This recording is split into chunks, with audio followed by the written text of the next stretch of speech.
Now this is probably going to be one of the toughest things that I'm going to not struggle to talk about, but one of the most important aspects I'm going to talk about tonight, and that is amenorrhea. And here are some facts. Now, what is amenorrhea? Now, this is the absence of your menstruation in a female between the reproductive ages of 12 and 49 for 90 days or more is known as amenorrhea. Oligomenorrhea is the infrequent or regular cycles at intervals of greater than 35 days with only 4 to 9 periods in a year. And what does amenorrhea happens? Simply lack of calories and over intense exercise. And this is my biggest gripe.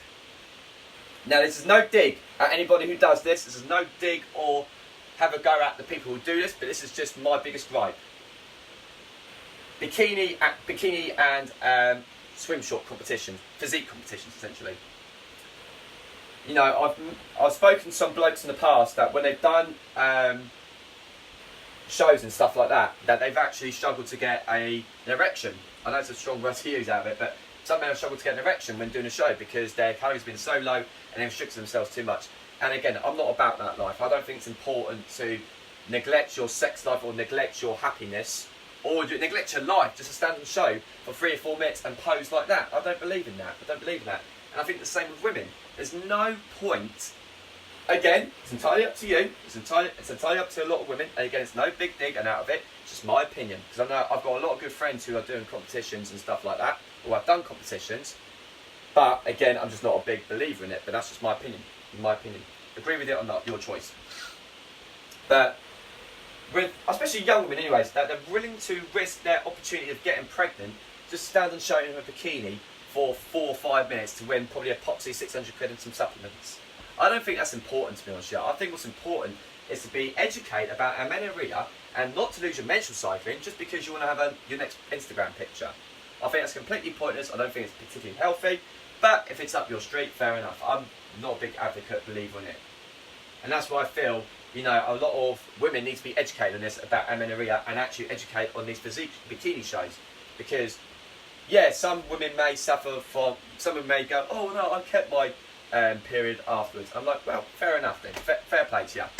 Well done, you kept your period. Fantastic. But there's a lot of women out there that I know or known of to lose their period and struggle to have kids in the future. And I don't believe that is a safe and effective way of living your life.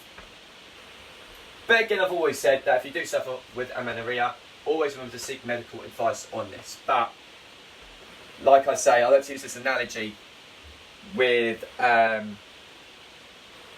amenorrhea is that, you know, what point of your life that makes you want to believe that you don't want to have kids and stuff like that, you know, or the same for a guy, that you don't want to have a proper relationship, you know. And again, as a guy, I've always been tempted to do shows and stuff like that, but never have done because I felt there's more to life than stand on stage in front of however many couple hundred people to get a few cheers and stuff like that and then be forgotten in a year. There's no point. It's better to live your life happily and safely and to make sure that you've got a good sustainable future for yourself and your potential family. So be aware about that. What slide are we on? 26. Cool, I've got me flown by with this one now. Now, PCOS or Polycystic Ovary Syndrome, this is something that needs to be talked about. It's something that needs to be understood and talked about between people, because I don't think this is talked about enough between men, women. It's not even talked about between personal trainers and their clients and stuff, from what I've gathered from and mentioned of as well. Now, I've never had a client with PCOS, or not I'm aware of anyways, but again, I think it's very, very important to talk about this and actually understand all of this in this prime time being, but also through myself. Now, PCOS and fat loss. Now, here's your BMR, so your TDEE scale again. So you've got your BMR based on metabolic rate, like you said, burning calories without moving. Your NEAT, burning calories by non-planned exercise. TF, thermal effective feeding, the amount of calories you burn via eating, and eat your exercise.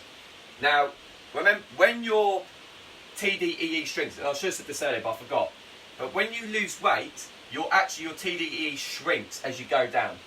So let's say, for example, I'm going to give you an example here. If I was weighing at 90 kilograms and stuff, and it told me, right, this is the amount of my TDEE that I'll burn per day, as I lose more weight, that would shrink down. So then that's why we readjust our calories. So again, like I said, your TDEE would shrink the more weight you'd lose, because you'll need less calories to match your body weight or your body composition. So if I'm waffling on here, guys, but I'm just quite infused in doing this also.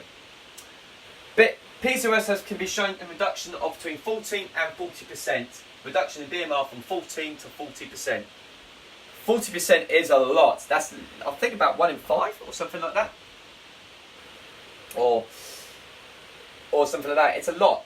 When you think about 40%, that's essentially, if you're losing up to 40% of your BMR per day, that's essentially 4 gym sessions worth of calories in a day you're losing just by PCOS.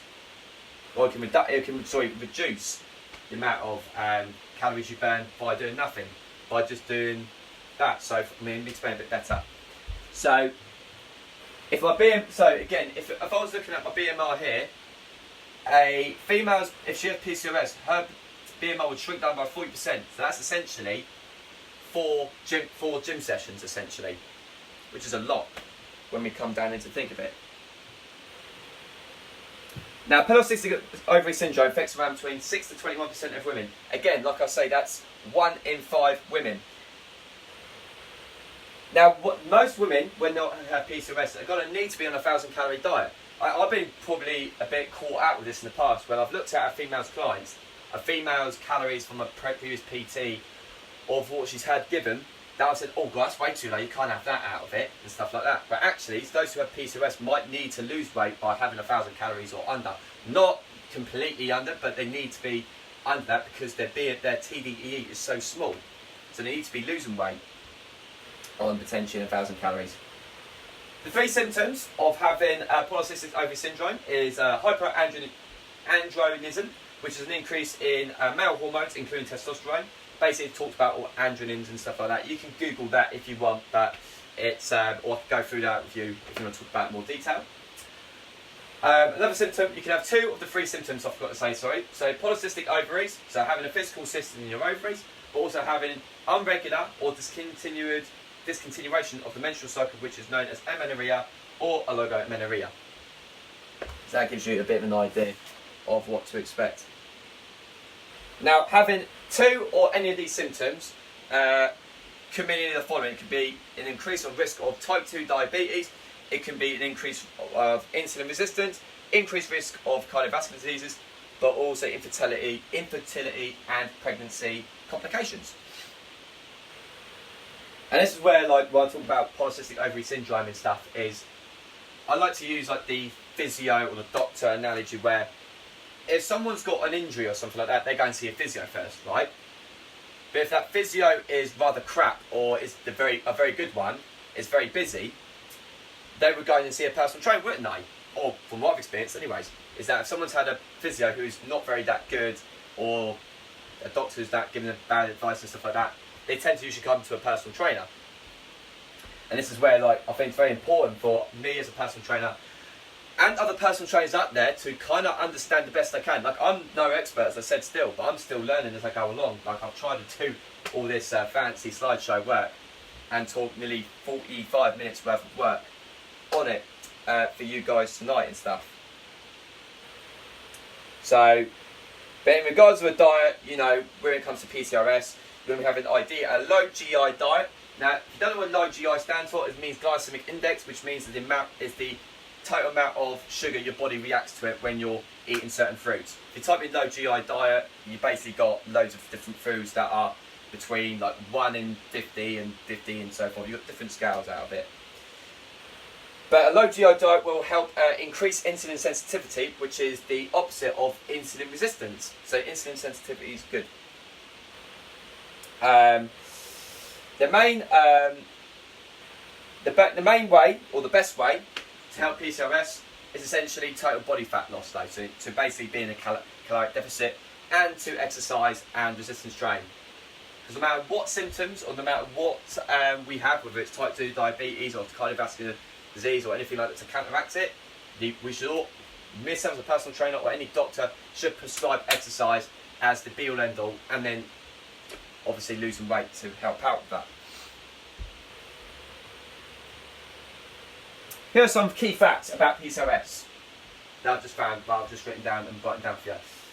Muscles have become more insulin sensitive after training them. Another reason to why to resistance train.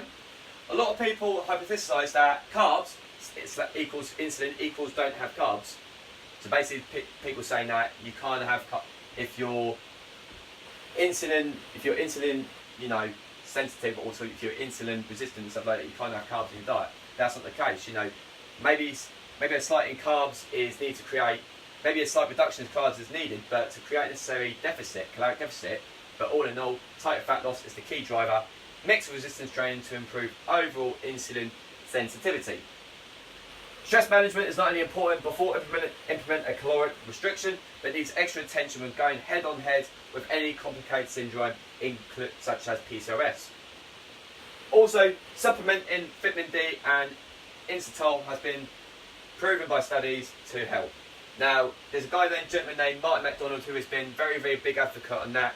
If you don't know who Martin McDonald is, I'd recommend searching him up on Instagram or Facebook. In terms of all nutrition, he's the guy to go to. He is the guy to go to.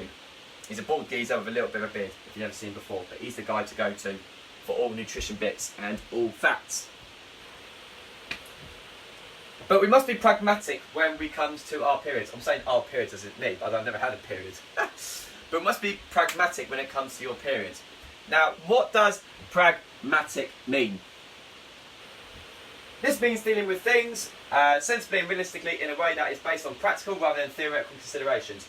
So you might go to yourself, oh, fantastic, you know, I'm going to hit every gym session, I'm going to be in a deficit every week, I'm going to be losing this much amount of weight, I'm going to be smashing these gym sessions, going to get my knee up, I'm going to this and the other. But we've got to take into consideration, considerations that all those things might not matter. All those things might not be doable and stuff. Like, you know, I've already had a couple of chats with a lot of people this week about they'll probably think about stopping the 8 weeks. And I said, look, it's not about the whole transformation thing. It's about educating yourself, empowering yourself. And that's, for me, the most important thing to come out of this and to come from this also. And also, any as I've always said, this is what I say, one of the best advices I can always go. You are your own best scientist. Because no matter, because no Google or no Yahoo search can Google or give you an answer on your own menstrual cycle, because it is unique to you and unique to you as an individual, both for your physiological and psychological needs. So you're your own best scientist, you're your own best person to talk about yourself with, and also understand this. As I said, you have to, I'm just trying to give you the knowledge to get started with. Having body fat